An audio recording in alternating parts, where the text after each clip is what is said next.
हरियाणा की राजनीति में लालों के लाल एक सियासी जुमला रहा है।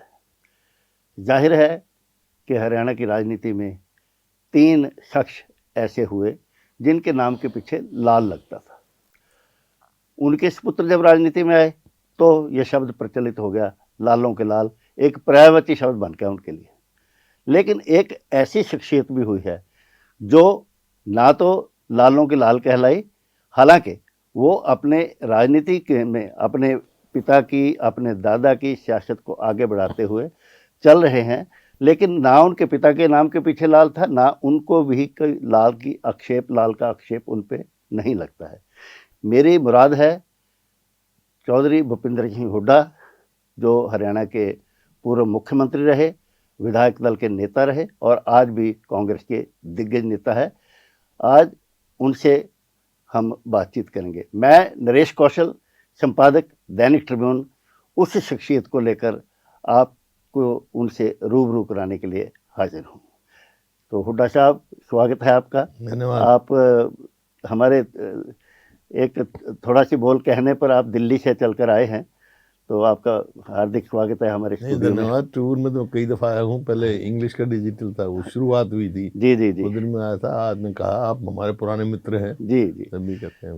हुड्डा साहब, हम क्योंकि आपको भी बहुत जल्दी है आज चलने में, लेकिन एक बात मैं ज़रूर पूछना चाहूँगा कि हरियाणा की धरती जो है महाभारत की जैसे धरती रही है, लेकिन यहाँ पे 2024 का महाभारत था, वो तो चुनावी महाभारत निपट चुका है।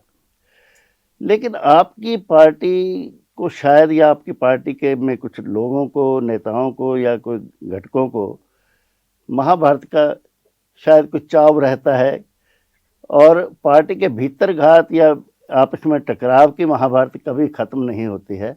ये कारण क्या, इसके पीछे हाईकमान कमजोर है या कि अपनी महत्वाकांक्षाएं हैं लीडरों की? नहीं, ऐसा कोई बात नहीं है। कांग्रेस पार्टी में जो है जी, वो डेमोक्रेटिक पार्टी है जी अंदरूनी ये है। जी जी, विचारों से असहमति हो सकती है जी, लेकिन विरोध नहीं हो सकता। हम्म, कोई भी हो, आपके अपने विचार हो सकते हैं विचार, लेकिन फैसला होने के बाद जी पार्टी के वो फैसले अमल में लिए जाते हैं। जी जी।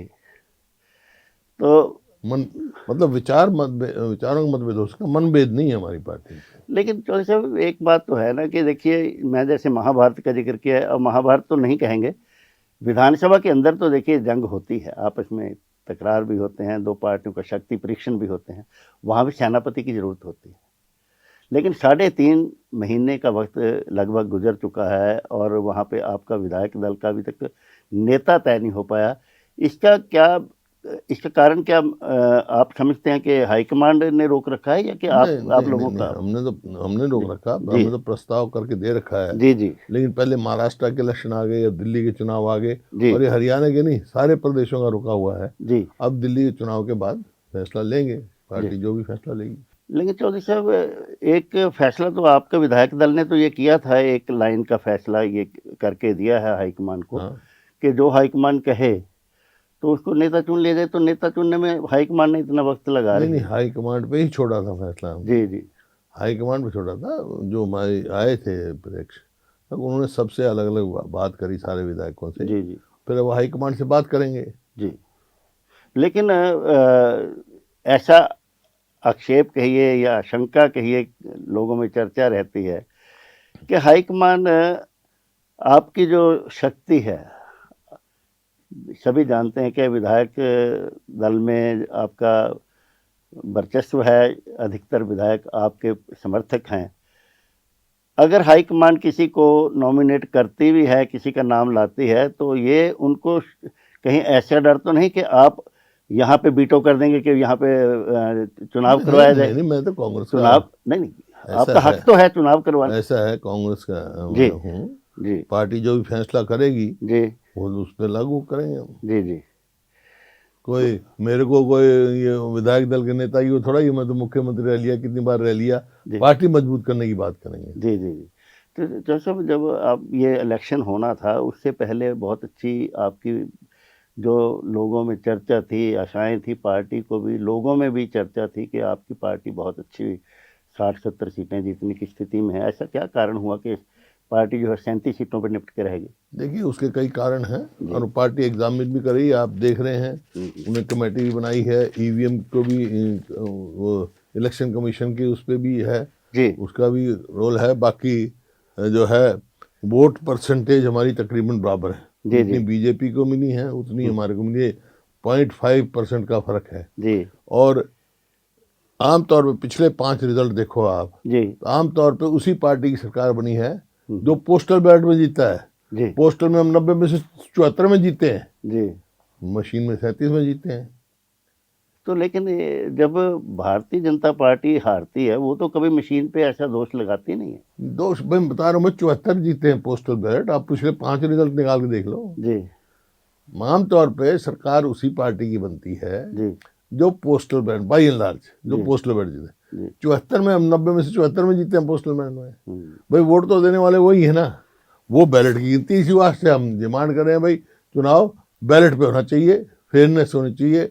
कोई भी चीज़ हो बियॉन्ड मतलब अब ये जो इलेक्ट्रॉनिक गैजेट्स हैं, जी जब हम यहाँ बैठ के वो रॉकेट चांद में कंट्रोल कर लेते हैं, जी जी। ये तो कोई बड़ी बात नहीं है। तो नहीं चौधरी साहब, लेकिन ये देखिए हो सकता है कोई गड़बड़ उसमें होती हो, इलेक्ट्रॉनिक जो डिवाइस हैं, लेकिन जहां आपकी उम्मीद 70 की हो वहां 10 काम हो जाए, 20 कम हो जाए। अब चलो इस बात की तो मैं क्या 37 बताऊँ, इस बात का तो क्या बताऊँ, ये कोर्ट में भी लंबित है मामला, क्या होगा क्या नहीं होगा। लेकिन सवाल इस बात का है जी कि शंका जरूर हो गई है। जी जी। शंका दूर करना हाँ। इलेक्शन कमीशन का काम है।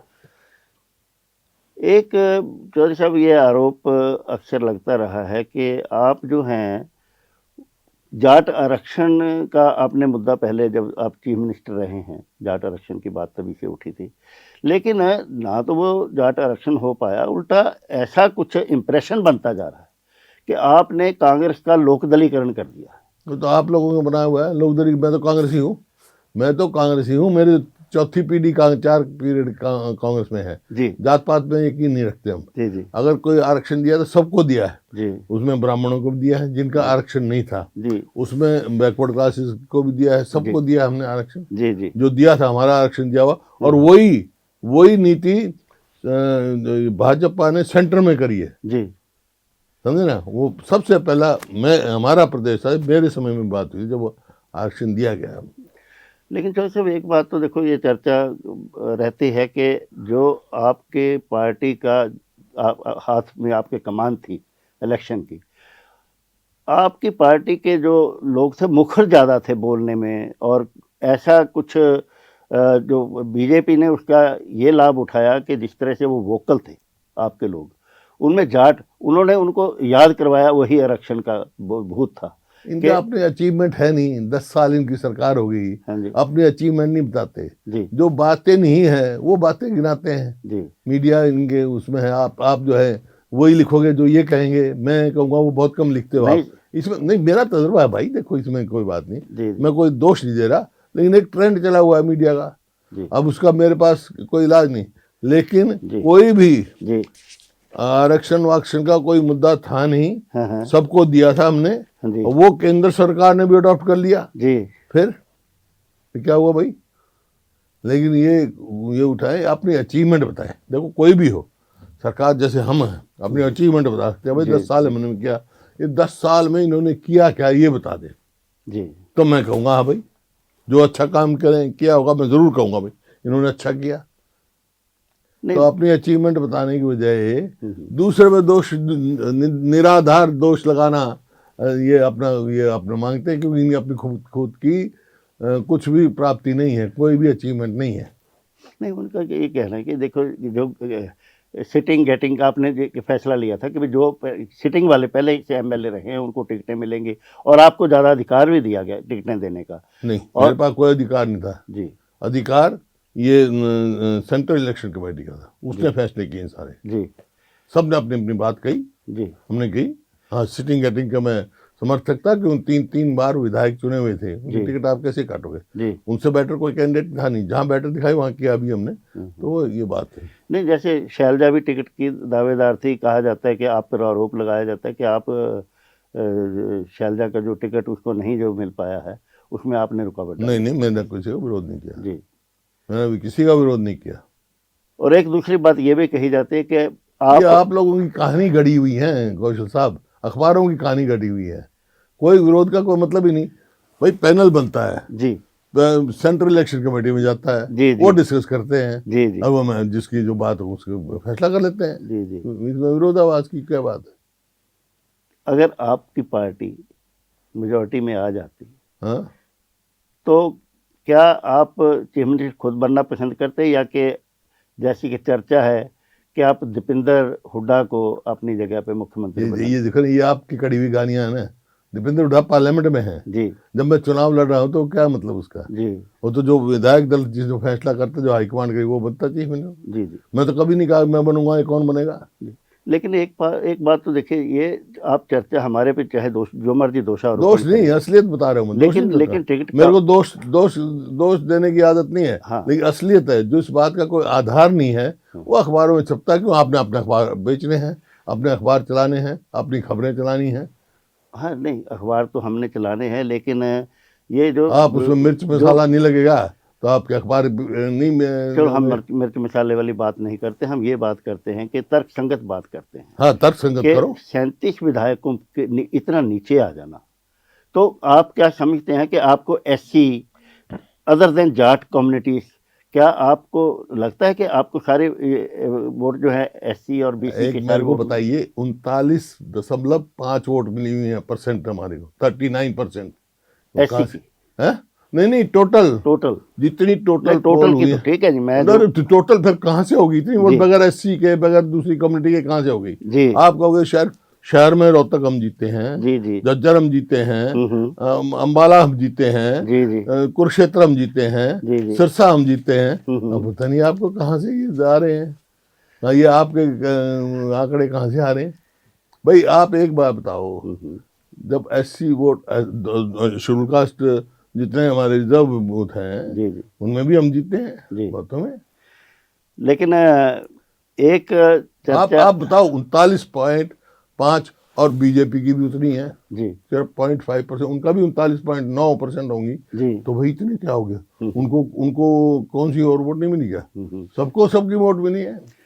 लेकिन देखिए जो ये डिले हो रहा है आपका विधायक दल का नेता चुनने का, तो ये अभी तो बहुत बात सी हो रही है, बात अब दोबारा फिर नहीं, कर दिया मैं उस बात को दूसरी तरह से कहना चाह रहा हूँ कि जो आपके जैसे विधायक हैं, आपकी शैली चौधरी है जैसे, और दूसरे सेतिया हैं, गोकुल सेतिया, हाँ, मुख्यमंत्री वहाँ जाते हैं, हाँ, तो आपके ही अब विधायक जो हैं उनकी जो उनके गुणगान उनके मंच पे खड़े होकर चीफ मिनिस्टर के क्या गुणगान किए उनकी भाई? तारीफ के पुल बांध रहे तो हैं। क्या हुआ?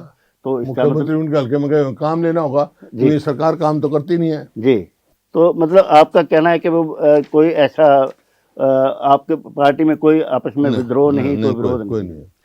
तो मैं यहाँ पे थोड़ा सा बताना चाहूँगा अपने दर्शकों को, श्रोताओं को, कि जैसे मैंने शुरू में कहा, चौधरी भूपेंद्र सिंह हुड्डा का जो परिवार है, उनकी जो पृष्ठभूमि है, वो जैसे लालों के लाल वाली पृष्ठभूमि बिल्कुल नहीं है। उनको जो विरासत में जो ये मिला है, ये इसके पीछे स्वतंत्रता का संग्राम भी रहा है।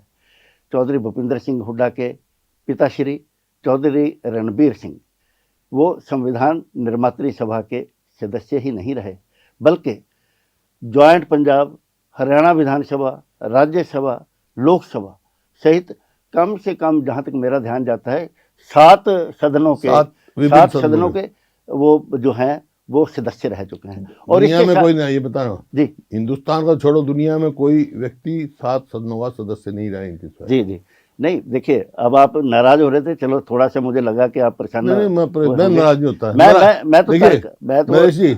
नाराज नहीं होता, लेकिन असलियत जरूर बोलता हूँ। देखिए, मैं भी सच बोलने की आदत, देखिए हम भी सच बोल रहे हैं। जो पहले बातें बोली हैं वो भी हमने अपने तर्कसंगत ढंग से सच बोली हैं। और अब मैं बीच में बात टोक रहा हूँ कि जो 7 सदनों के सदस्य ही नहीं रहे, जहाँ तक हमारी जानकारी है 7 जेलों में भी रहे, 8 जेलों में रहे, जिनमें रोहतक थी, हिसार था, फिरोजपुर था, मुल्तान था, लाहौर था, तो सियालकोट। हाँ, इतना ही नहीं, चौधरी साहब के दादाजी मातूराम, इनका परिवार तो भगत सिंह से भी जुड़ा रहा है। और मातूराम खुद 1923 में स्वराज पार्टी जो कि पंडित मोतीलाल नेहरू की पार्टी थी, उस पार्टी के टिकट पर चुनाव भी लड़ चुके हैं। तो ऐसा इनका बैकग्राउंड रहा है क्या जी? तो सब आप इस बारे में कुछ और बताना चाहेंगे? देखिए, चौधरी माथुराम जो हैं जी, वो स्वयं एक स्वतंत्रता सेनानी थे। जी, जो लाला लाजपत राय के पिताजी जी, मुंशी राधा किशन मेरे बड़े दादा के टीचर थे। लाला लाजपत राय का बचपन वहीं गुजरा। हाँ, और जब ये सरदार भगत सिंह के चाचा ने, सरदार अजीत सिंह ने एक चलाया था पगड़ी संभाल जट्टा किसान के बारे में, जी, वो आंदोलन वहाँ चला। मेरे दादाजी उन्होंने रहे और सरदार अजीत सिंह हमारे गांव में उनके पास रहे 1 महीना, जी, भगत सिंह के चाचा। तो वो हमारे इस प्रकार से थे। और महात्मा गांधी जी, आपके ट्रिब्यून में ही छपा हुआ अखबार में, ओके, इंग्लिश का ट्रिब्यून निकलवा के देखना आप, 1921 का, जी, शायद 17 फरवरी का 1921 का छपा हुआ है, मेरे पास होगी तो काफी भेज दूंगा। जी, महात्मा गांधी पहली दफा रोहतक आए और रोहतक में पब्लिक मीटिंग करी। जी, 25,000 आदमी हुए। मेरे दादाजी ने प्रिजाइड की। जो एड्रेस महात्मा गांधी ने, लाला लाजपत राय ने और मौलाना आजाद ने की, ये आपके अखबार में छपा हुआ है। जी, जी, जो शिक्षा में मेरे दादाजी का बड़ा भारी योगदान है। Jat Anglo Sanskrit high school जो आज इतनी बड़ी संस्था बनी हुई है, उसके संस्थापक प्रधान वो थे 1912 में। आज वो बहुत बड़ी संस्था बन गई है। तो शिक्षा में, समाज सेवा में, आर्य समाज में, आर्य समाज जो जात पात की बात करते हैं ना, हमारे दादाजी पहले व्यक्ति हैं जिन्होंने अपने कुएं पर दलितों को चढ़ाया। उनके खिलाफ पंचायत हुई। पहले व्यक्ति हैं जिन्होंने दलितों के घर जाके खाना खाया। हमारे परिवार में जात पात का कोई मतलब ही नहीं है। ठीक, समझे ना? वो महान स्वतंत्र सेनानी थे। और मेरे पिताजी तो जो है 8 विभिन्न जेलों में रहे। 4 आज हिंदुस्तान में, 4 पाकिस्तान में हैं। और 7 सदन बताए ना, मैं सदन बताता हूँ आपको। Constituent assembly, constituent legislative assembly, फिर प्रोविजनल पार्लियामेंट 50 से 52 तक, फिर लोकसभा, फिर आपकी पंजाब असेंबली, हरियाणा असेंबली, राज्यसभा से रिटायर हुए और कोई नहीं रहा है। और उनका रिकॉर्ड रहा है। और किसान के लिए पहले व्यक्ति हैं वो। विधानसभा की आप प्रोसीडिंग निकाल के देखें, जो आज किसान को एमएसपी मिल रही है ना, वो उन्होंने सबसे पहले आवाज उठाई। किसान पे इनकम टैक्स था, उसको हटवाने का काम किया। तो ये तो है, उनकी कंट्रीब्यूशन नहीं है। तो चलो साहब, हम चलिए दोबारा से हम लौटते हैं। आपकी परिवार की पृष्ठभूमि तो चर्चा हुई है। नायब सरकार जो है हरियाणा में, उस 100 दिन हो चुके हैं। आप उसका आकलन, उसकी असेसमेंट, उनको कितने नंबर देते हैं? क्या असेसमेंट करते हैं आप? देखिए, मेरे को कुछ कहने की जरूरत नहीं। अनिल विज जी कह चुके 100 दिन की अचीवमेंट आ चुकी है जी भाई। अब आप कहोगे नंबर 10 में से कितने दोगे? भाई 0 से कम तो मैं दे नहीं सकता। अच्छा, क्योंकि कोई भी एक भी फायदा इन्होंने पूरा नहीं किया। जो लोगों से कह के गए मैं 2 लाख पक्की सरकारी नौकरी दूंगा, है जी। और जो इसमें मिशन में लगे हुए थे रोजगार में, उनको पक्का करूंगा। उनको तो नौकरी से निकाल रहे हैं। 500 रुपए में गैस का सिलेंडर दूंगा, किसको दिया भाई? 2100 रुपए महिलाओं को दूंगा, किसको दिया? एक वायदा तो बताएं, एक वायदा बता दें भाई ये ने पूरा किया है। तो ये अचीवमेंट है इनकी। लेकिन नॉन परफॉर्मिंग गवर्नमेंट, माफ करना। हाँ, ये है। मेरे को कहने की जरूरत नहीं है। विज साहब कह चुके, हवाई चल रही है। जो साहब देखिए, फिर आप हमारे पे आक्षेप लगा देते हो, लेकिन इसी मंच पर, इसी स्टूडियो के अंदर कुछ दिन पहले इंडियन नेशनल लोकदल के नेता अभय चौटाला आए। उन्होंने तर्क देकर ये सॉलिड पॉइंट रखे कि आप बीजेपी के नेताओं के साथ मिले हुए हैं और उसकी बी टीम की तरह काम करते हैं। उसके लिए उन्होंने हमें 2-3 उदाहरण दिए। एक उदाहरण तो ये दिया कि जब अजय माकन और आर.के. आनंद 2 लोग खड़े किए थे, अलग अलग थे। अब मैं शॉर्ट में ले रहे हैं, आपने जाना है राज्यसभा के लिए अलग अलग इलेक्शंस में दोनों लोगों ने जो टिकट, जो दोनों बंदे थे कांग्रेस के कैंडिडेट बने। आर.के. आनंद कांग्रेस का कैंडिडेट नहीं था, लेकिन वो साझा कैंडिडेट इंडियन नेशनल लोकदल के साथ मिलकर, लेकिन आपकी सपोर्ट थी उनको। बाकी लोगों ने वोट भी डाला, आपने वोट ही नहीं डाला उसको। ये किसने बताया आपको? ये आपने खुद कहा कि मैंने हाईकमांड को। मैंने कहा नहीं, मैंने बाहर निकलते ही कहा था कि वोट खाली, क्योंकि मैंने हाईकमांड को भी कह दिया था जी, अहमद पटेल रहे नहीं, हाँ, वो आर के आनंद जी सज्जन कुमार को मेरे पास लेकर आए। सज्जन कुमार मेरे परम मित्र हैं। जी भाई इनको वोट दे दो। जी, मैं कहा भाई इनको वोट नहीं दूंगा मैं, हाँ हाँ हाँ, क्योंकि वो अब जो नहीं रही दुनिया में, कुछ कहना नहीं चाहता मैं। जी जी even not a fair man, not a good professional. जी, ओलंपिक्स उसमें उनका एक कोई जुम्मा छोड़ा था, ओके, अनफेयर बात की उन्होंने, तो उससे मेरा ये था मैं जिंदगी में कभी इनको नहीं दूंगा। जी, मैं अनफेयर आदमी को वोट नहीं दूंगा, और कोई मेरा कोई द्वेष नहीं रखता मैं, लेकिन he was not a fair man. और मैंने बता दिया था, कोई छुपाया थोड़ा है। हाँ। बाहर आते इनको किसको पता लगता है नहीं दिया, मैं नहीं बताता नहीं, मैं बाहर आते मैंने कहा भाई मैंने बैलेट खाली छोड़ा, कि मैं हाईकमांड को बता के आया था। नहीं, पर आपके विधायक दल का नेता होते हुए ऐसे आप दिग्गज नेता हैं, कांग्रेस का हाईकमांड में आपका विश्वास है, फिर शाही कांड हो जाता है दूसरे उसमें। हाईकमांड इसी राज्यसभा के इलेक्शन में हाँ। आपका जो दूसरा कैंडिडेट जीतने वाला भी फिर हार नहीं, जाता यही है। था आर के आनंद। हम्म, आर के आनंद ही था, हाँ हाँ, आर के आनंद था, और वो जीतता। और माखन का कैसे मैंने तो हार- वोट नहीं दिया, माखन के तो अब था, एक वोट से वो रहे। हाँ मैंने पहले बता दिया था माखन साहब को, हाँ हाँ भाई 31 वोट है, हाँ हाँ बनते हैं, हाँ 29 मेरे जुम्मे है, हाँ।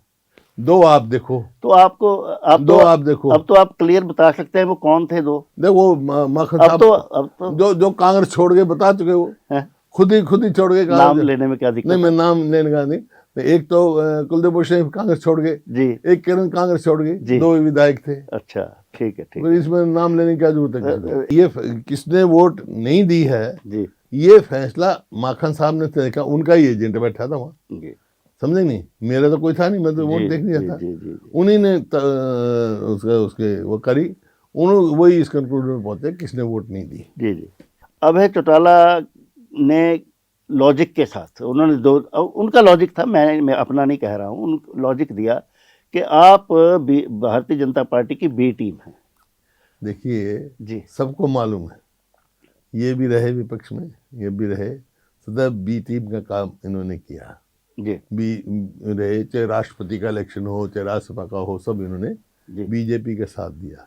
ये तो ऐसे बात कर रहे हैं जी कि सियानी बिल्ली खंबा नोचे, जी। खुद कसूरवार, दूसरे पे कसूर बताए, बस दूसरे पे दोष की बात। जो चौसे एक हल्के फुल्के अंदाज में आते हैं, क्योंकि आपको थोड़ा हल्का ही फुल्का रहता हूँ, ये पता है। भी नहीं, अखबारों पे आपको काफी एतराज है कि भाई अखबार अपनी इतराज नहीं, एक प्रथा है, हाँ हाँ। प्रथा है, इसमें क्या आप सैनिक स्कूल में पढ़े हैं, आपको 2 ऑप्शन थी आपके पास, कुंजपुरा की शायद थी और एक आपका गुजरात का स्कूल में आप पढ़े, मेरे ख्याल है वहाँ पे सिलेक्शन हो गया था आपका सैनिक स्कूल में।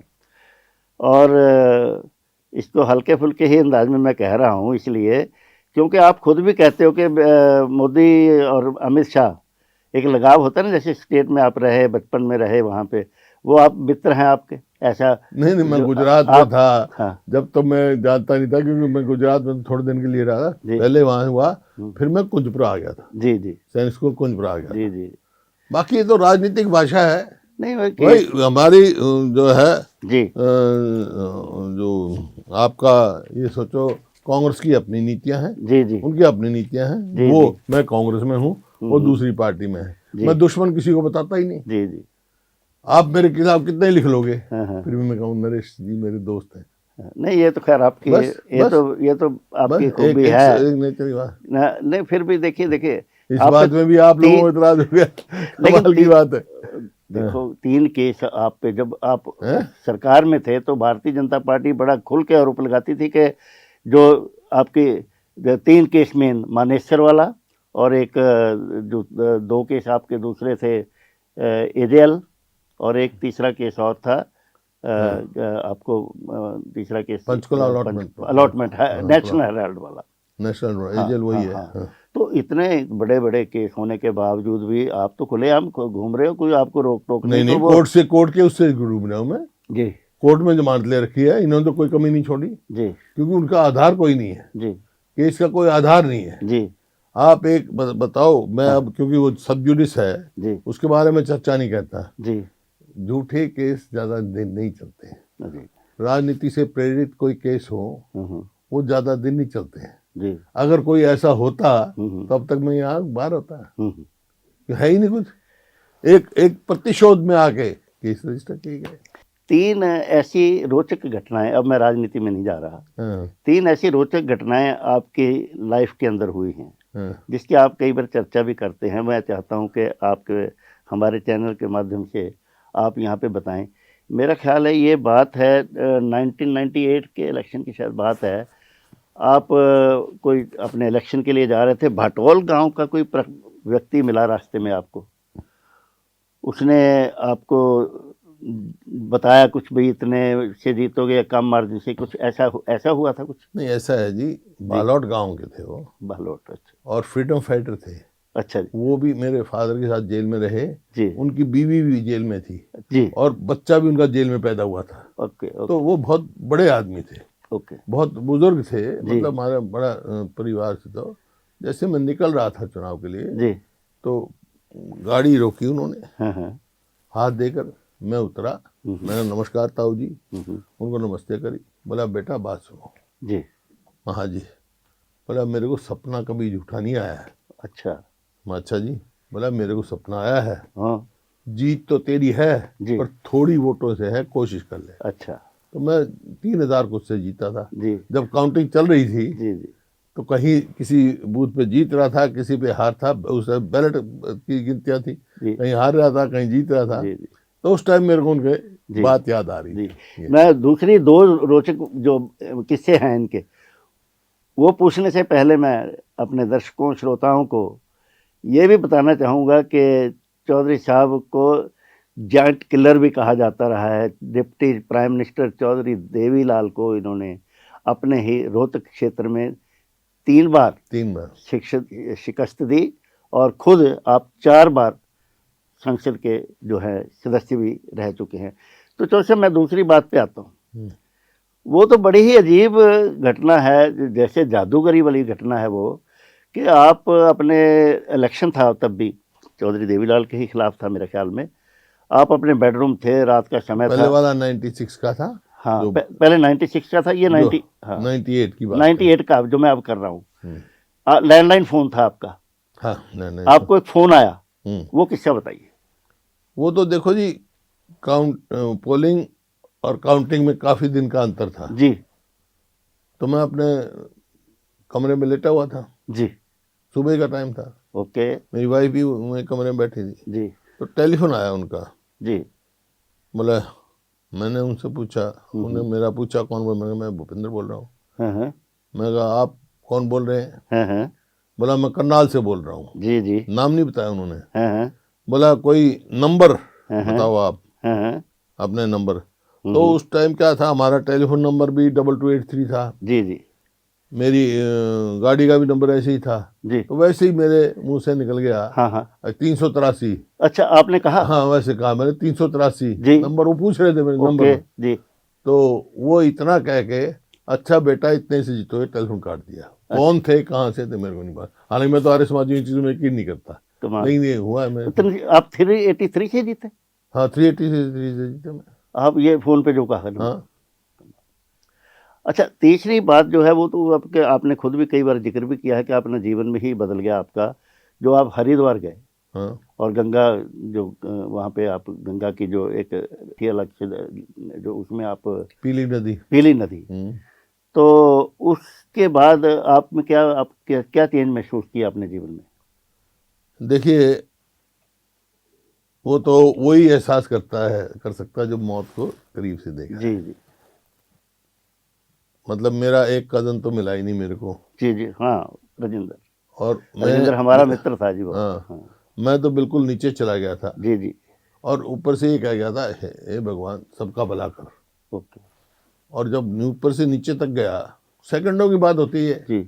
मेरे को अपना बचपन, ओके, स्कूल, ओके, सारे मेरे मित्र भाई बंद और मतलब हर चीज, विधानसभा लोकसभा सब दिख गया। जैसे फास्ट फिल्म चलती है ना, ऐसे दिख गया इतनी देर में। पीछे से आके पेड़ टकरा गया जी। पेड़ भी बह रहा था कि बहुत, तो मैंने दूर से देखा वो हाथी को चिंगाड़ मारते हुए बहता हुआ देखा मैंने। इतना तेज था पानी, वो फ्लैश फ्लड था वो। और गाड़ी तो मेरी कई किलोमीटर आगे मिली। तो उस आया तो वो पेड़ से मैं बाहर मतलब आ गया सब। फिर मैंने अपना कुर्ता फाड़ दिया कि सब मिट्टी में लथपथ था। ओके। और वो करके देखा, बेहोश से देखा मैंने कि भाई किनारा तो अब थोड़ी दूर है, इतना तो मैं तैर सकता हूँ, जी है जी। नया जीवन था। जी। तो उस बात ने मेरे को जीवन बदला। उन्होंने कहा भाई अब बाकी जीवन जो भी सेवा उसकी वो करो। जी। तो बहुत बहुत धन्यवाद हुड्डा साहब, आप यहाँ पधारे हमारे बीच। तो ये थे चौधरी भूपिंदर सिंह हुड्डा, जो एक और बड़ी रोचक बात कहते हैं कि मैं अपनी कभी आत्मकथा नहीं लिखूंगा, क्योंकि उनका कहना है कि सच मैं लिख नहीं सकता और झूठ बोल नहीं सकता। तो इसी के साथ आज के वार्तालाप को हम यहीं विराम देते हैं। फिर करेंगे बातें, मुलाकातें किसी नई शख्सियत के साथ। बहुत बहुत धन्यवाद। नमस्कार।